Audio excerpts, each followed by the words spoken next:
Welcome, everyone. This is Yvonne Davis, and this is David Steele.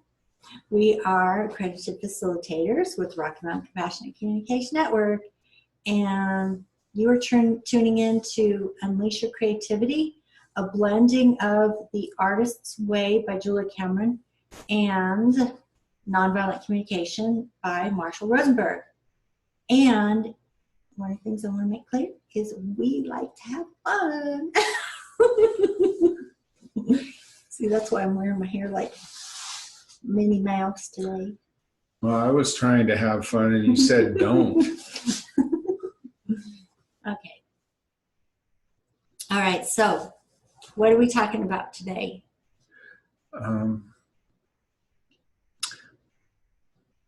It's your program. Yeah. I did say there was something I wanted to talk about. So one of the things that Julie talks about in chapter 9 is artistic U-turns. Mm-hmm. And I'm going to start with an ancient Chinese story, okay, which some of you may have heard. There was a farmer who had very little.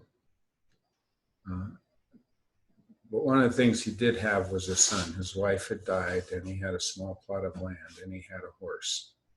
And that was really the wealth he had, and he was able to eke out a living. Well, one day, the horse skedaddled. It ran off. And it was gone, and without the horse to till his fields, how was he going to harvest enough food, grow enough food, even with his strong son to help him? And the villagers, they showed up at his door and they said, "Oh, your horse has run off. That's bad." And the farmer looked at them and he said, "Maybe." Well, the next day, the horse came back. And it had made friends with a bunch of other wild horses, and they all came back. And now all of a sudden, there were a dozen horses hanging out on the farmer's farm. And the neighbors came and said, "Oh, you have a dozen horses. Now you're a wealthy man. That's good." And the farmer said, "Maybe."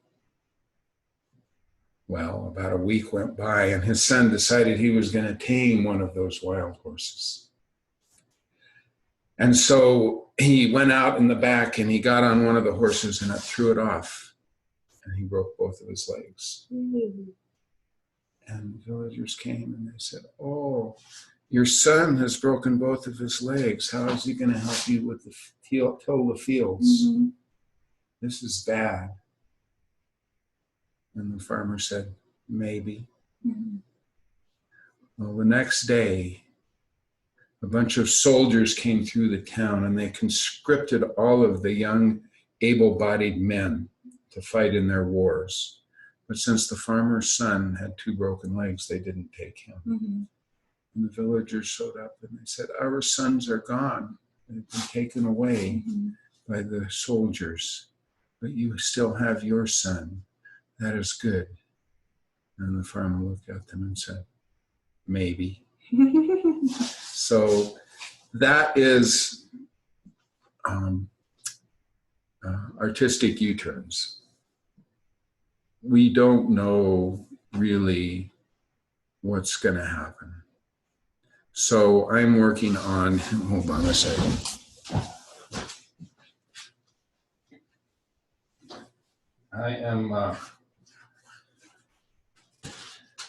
I'm working on, if you've watched earlier programs, I'm into these little geometric shapes. This is an octahedron, and this is a tetrahedron. And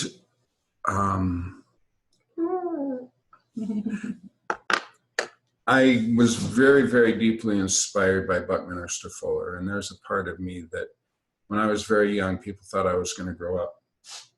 That I was going to grow up and become a theoretical physicist or a mathematician, which didn't happen, but I love math. And so I really deeply studied Buckminster Fuller and his system of math called synergetics. I found it deeply inspiring, and I worked really hard on it. And, I used to make money writing computer programs. And I had a friend that I did a lot of projects with. And I really had some ambitions, some stuff I wanted to create, some models I wanted to do, some stuff in the mathematical world that I wanted to explore. And there came a day, actually within the last 10 years, maybe even within the last 5 years, when I realized that that's just not going to happen. That I'd put all this energy, but things hadn't clicked.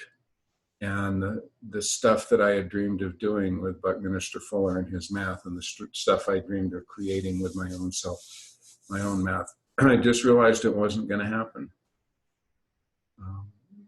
And I went through some anger around it and some sadness.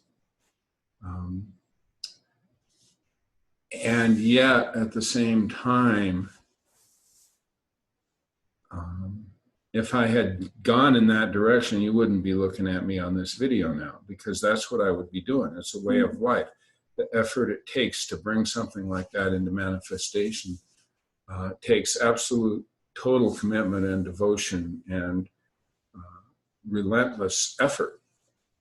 And it just wasn't in me to do that.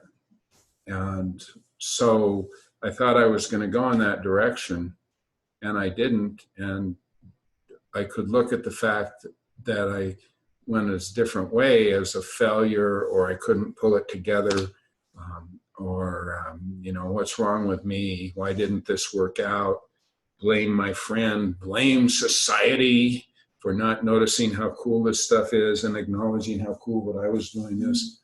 But instead, I let go of what I thought was supposed to happen. So when we have an attachment to an outcome, when we're insisting on creating something in a specific way, and it doesn't meet our expectation, the outcome isn't what we expect. Things happen in a totally unexpected way. The way that we release ourselves from the tension that causes is through mourning, through grief, through sadness, through acknowledging how important whatever it was to us. The sadness around the fact that it didn't work the way we thought it was going to. And that's like a cleansing. It's like a breeze, a spring breeze that moves through the city and cleans all the air, and all of a sudden things are fresh and rejuvenated, and the space is made for the new life and the next thing to come into being.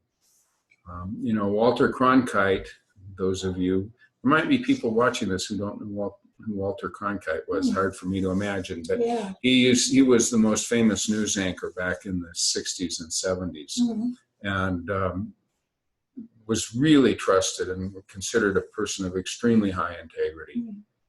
And the reason, anyhow, to get Walter Cronkite was started out as a correspondent. He was a war correspondent covering World War II. And he was told to come back to the United States and start anchoring a news program here in the States. And he was absolutely furious, as he put it. He said, I was madder than hell, because he liked being out in the field and stuff. But coming back and anchoring the news program, he became the most famous news anchor and probably the most influential journalist of my generation. And so you never know where things are going to lead. Yeah. Anyhow, I'm done talking. I've just said a lot. Okay. Yeah, I think, all of us can sometimes feel that way. I felt that way at times. And did you want to talk a little bit about like how to mourn that, how to resolve that or heal? Well, let me say that mourning, the reason it's in the section on compassion is when we feel some sadness about stuff. It's because it was important to us. And to pretend it's not important is denying who we are. It takes us out of integrity. It creates blockages. And so when there's an absence, when things don't go the way we expect, but we had some sort of allegiance to our expectations, you know, we go into mourning because it was something that was important to us, and we miss it. And so maybe I'll say more, but I'd love to hear a little bit of what's going on in you when I talk this way, and any thoughts that you might have or feelings you're experiencing. Well, yeah, I've many times felt some sadness or regret because things didn't work out the way that I had hoped, you know. How did you cope with that? How did you respond to that kind of thing? I think partly, like, I'll probably have a period of time where I'm mourning, and then maybe even feeling angry and frustrated. And Julie Cameron also talks about being willing to acknowledge your feelings of anger, frustration, resentment, grudges. And I've noticed that a lot since I read this chapter on week 9. I'm like, really? Like every morning, basically, when I wake up, if I have to wake up with an alarm and I'm grouchy about it, I'm like, I resent having to wake up to an alarm. And I resent having to, you know, go off and not be able to do whatever I want to do. But then there's a part of me that also will kind of say, I think because I'm willing to acknowledge those feelings, then they kind of pass. And then I'm like, well, you know, it's really not that bad. It's nice to kind of be up early, you know, to be able to get a lot done, to be productive, to be disciplined, make money, you know, go out into the world. Right. So I think it's more because of the fact that I'm really willing to acknowledge those feelings, not push them away or shame myself or say I shouldn't feel that way. Right. Yeah, that makes sense. So the ability to mourn and to let go of stuff and to relinquish my attachment to outcome is really grounded in recovering that sense of abundance that Julie talks about in an earlier chapter. Because if we think that this is my only chance, and if I don't express myself this way, I'm never going to be able to make anything happen, then we're not going to be willing to let go and allow the grieving, because we've got to cling, because I've got to make it happen, because it's the only way. And my life is so busy and so full, and I have no lack of opportunities to express myself. So maybe I didn't express myself as much as I'd like through these guys, but I certainly express myself a lot in other ways that you can't do with geometric shapes. That is incredibly fulfilling and rewarding. So it's not like I cut a part of myself off. It's that my fullness found a way to express. This way is closed, it expresses this way. So that's it's my story, and I'm sticking to it. Maybe. All right. Well, my hair made a creative U-turn. It didn't I want to do that really bad. All righty. So, do we think we're complete on this one? I don't know. Are you complete? I think so. Yeah. It's the end of chapter 9. Chapter 9 is gone. Next will be chapter 10. I wonder what's in chapter 10. Bye-bye, chapter 9. Hello, chapter 10. So, I'm so sad that you have to say goodbye to chapter 9. Yeah. What a curse on you. Well, it's not so bad, because you know, you'll be doing these programs on and on and on into the future, and I'll just be off doing something else. All righty. But thank you for noticing that I was feeling distressed. All righty. So we will say goodbye. I wish I could sing it like Mr. Rogers. Yeah. Oh. It's so nice to have a neighbor just like you. Yes. All righty. We are departing now. We are leaving week 10 other than our end of week check-in. And we will see you soon. We're leaving 10. week 9. Yes, we're leaving week 9. Except for end of week check-in. Right. And then we will be in week 10. See you in week 10. Bye.